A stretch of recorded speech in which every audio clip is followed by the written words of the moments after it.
Hello everyone, I'm Dee Twentyman and welcome to ENTV. I am a founding member of Bump Global, and as a founding member of Bump, I have the privilege of bringing on non-Bump members live into ENTV. These people are truly global lights, and I have the privilege of helping to showcase their amazing impact on themselves and the people they work with and the whole world. So I'd love you to welcome with me today the lovely Sandy B Simmons. Hi Sandy, how are you doing today? I'm doing fabulous. Thank you, Dee. And thank you for inviting me on. I'm really privileged. So I can tell you a little bit about me and what happened to get me on track into being a health practitioner. Fire away, that would be lovely. Okay. So I had pretty horrible health with my gut, probably up until I was about 40 when I really found something that worked for me. Now, it wasn't just one thing, but it was a system. Having gone through irritable bowel through to all sorts of things like colitis and other things, this is what got me on my journey, and this is what really lights me up in the world, is to see people move past where they've been put in a little box, told them they've got this for the rest of their life, and they just believe it. So that's part of what really lights me up and what makes me keep going day after day after day, because I will never retire. I was telling Dee before, I'm 69, I'll be 70 this year, but I have the energy of, I'm going to say a 40-year-old, it could be 50, but I have heaps of energy. And I believe everybody should have all the energy that they would love so they can get on in this life and do what they love and create and live the purpose that they came to be here for. I mean, this is why we're here. There's no point being put in little boxes, as I call it, and having to behave in certain ways that stops you from moving forward. So that's what lights me up, and why I started on this journey was for my own health and my gone around the house a little bit, but also I wanted to have better health for my children, and my parents suffered terribly with their health. So wanted to move on and make things very different for my family. Fantastic. And you know, when we've been through these kinds of things ourselves, it really matters. Can you tell people a little bit about what having IBS and all of those conditions, how it made you feel, and how it impacted your life at the time? Okay, so when I finally got diagnosed with IBS, and that wasn't until I was in my late 20s, because it wasn't really a thing back then. So look, I just had depleted energy. I'm living in Australia. If it got a little bit warm, I would have to just rest and lay down. Couldn't cope with any heat. My liver was really shot to pieces, so I just wasn't coping. Plus, I had brain fog. They told me I had raging Candida, and it ended up systemic. I couldn't make decisions. I didn't know where I was sometimes. I was on cloud nine sometimes, and other times I was just totally out of it. So I thought, oh, there's got to be a better way than this. So went through many different practitioners, many different systems, and couldn't work for a little while, but it didn't really get me back on track until I met a Russian doctor and learned all sorts of different, I'm going to say, methodologies, as I'd already studied naturopathy, nutrition, and all sorts of other things by that stage. And really, after it took me 2 years, got my health back, got my energy back. Mm. It can take a long time, can't it? Because when we believe things, we actually take it on board, don't we? Especially if somebody's in a white coat and got a stethoscope around the neck, we give we tend to give those people authority, don't we? We do. And, we've put ourselves in our own little box because people have told us certain things about ourselves. And it takes a lot of courage to go, no, that doesn't sit right. And that's not what I want for the rest of my life. So, um, And yes, there's a little saying in our world here in Australia, it's in the natural therapy world right around right around Mother Earth, but it takes 1 month for every year you've had to really recover. So, you know, I think I did, it was very intense what I did. And it took me at least 2 years. Right. Yeah. Yeah, 2 years to get that through. Yeah, to get the health and so that we could actually operate in the world. And all that time we feel is wasted until we actually take it to the next level. So tell people now where that journey took you to doing what you do now, and how does it help people? Yeah, well, in my early 30s, I was going to study to be an accountant because my kids was growing up, and I thought, what am I going to go back to school and do? And then my health came to the fore more and more. So I studied naturopathy and majored in nutrition.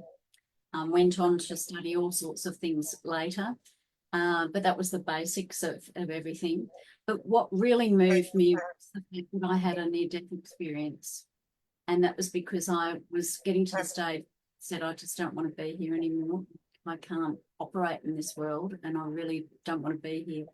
And promptly sent back, say, this is what you're doing, this is what you're here for. So I do thank the beings or the spirit world, whatever we want to call it, for having that experience, because I refer back to it all the time and just for myself, and just keep going and get the word out that people don't have to live in the way that they believe they have to.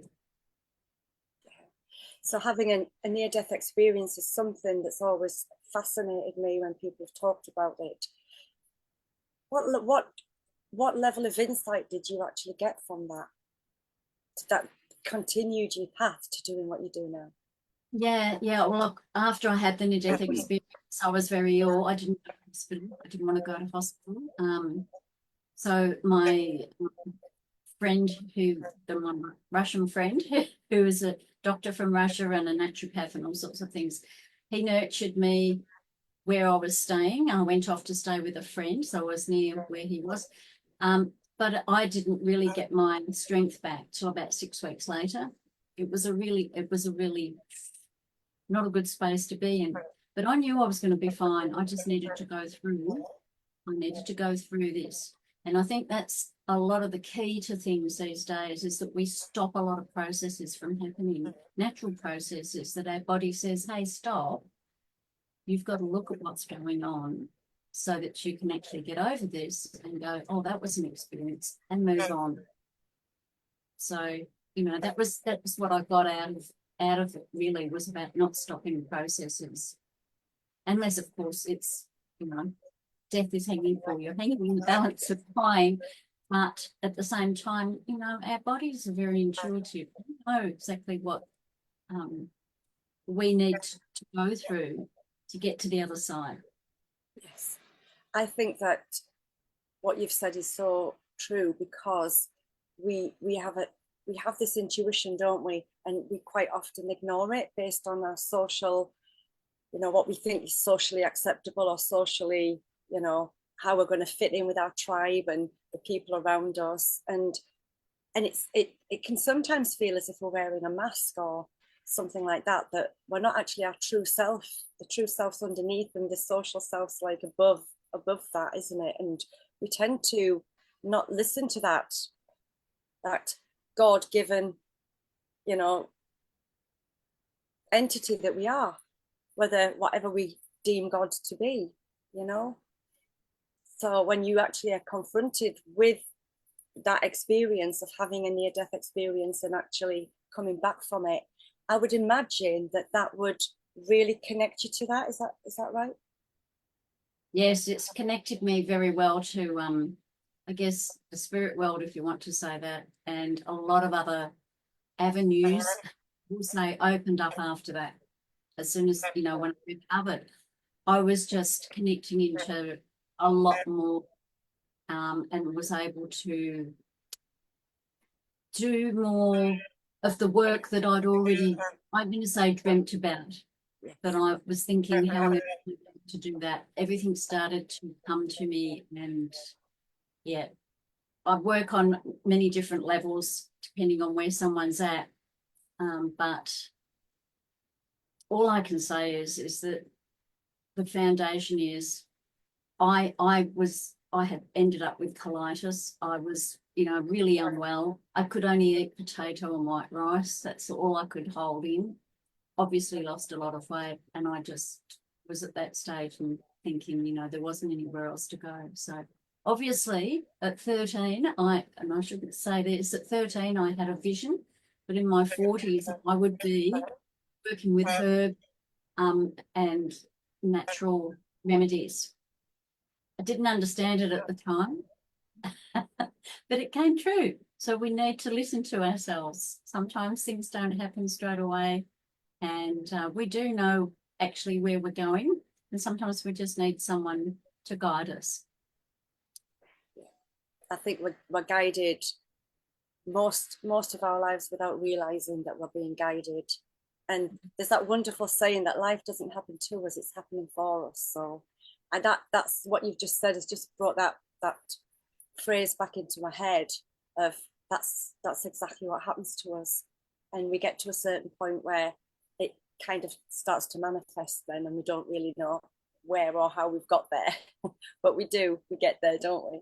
Yeah. We get there, and we get there in all sorts of ways, don't we? And there's no one right way at all. And everyone has their own journey, but if we could look at it from the perspective of life is what I call a set of experiences to keep building and making us more resilient, and really has our best interest at heart. If we take those things that happen to us on board as lessons, the sky's the limit.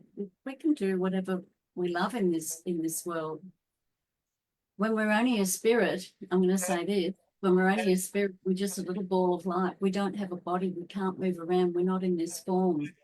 So while we're here, if we can look after our bodies, we have the best time possible, because we can touch and feel and do all these things, which in the spirit form, I don't know exactly, but from what I experienced, is something that you don't have in that world.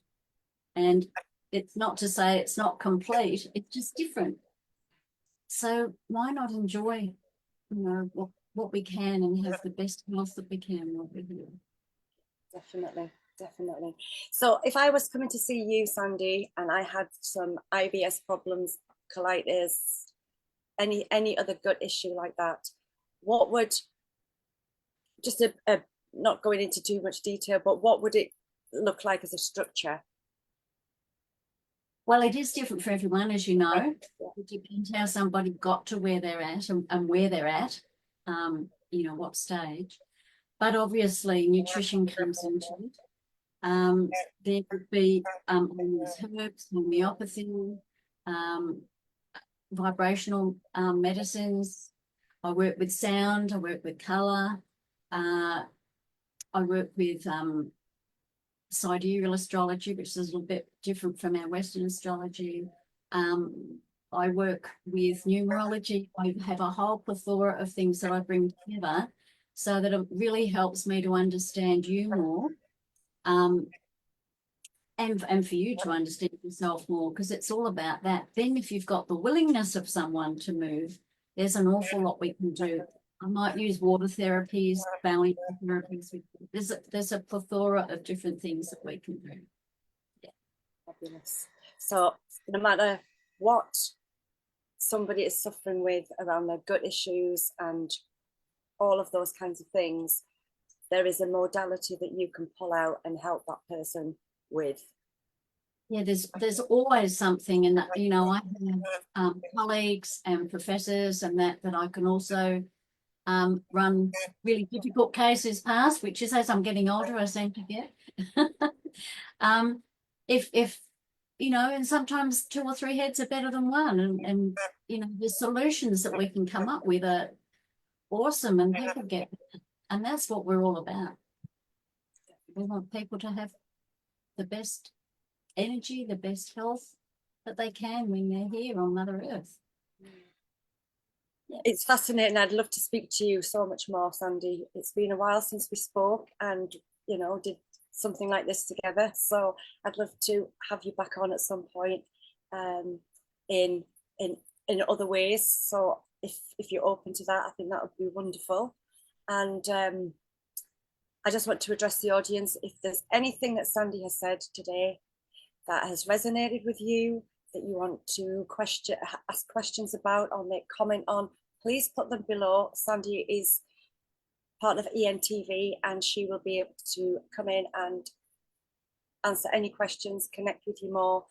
And Sandy, would you like to tell the audience, is there anything that you're wanting to share with them at the moment? Anything that you're doing that you'd like them to know about?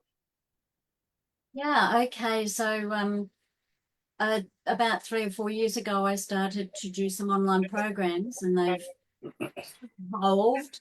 And next week I'm running I've got to remember what it is. Let me just get it because I've got a few going on.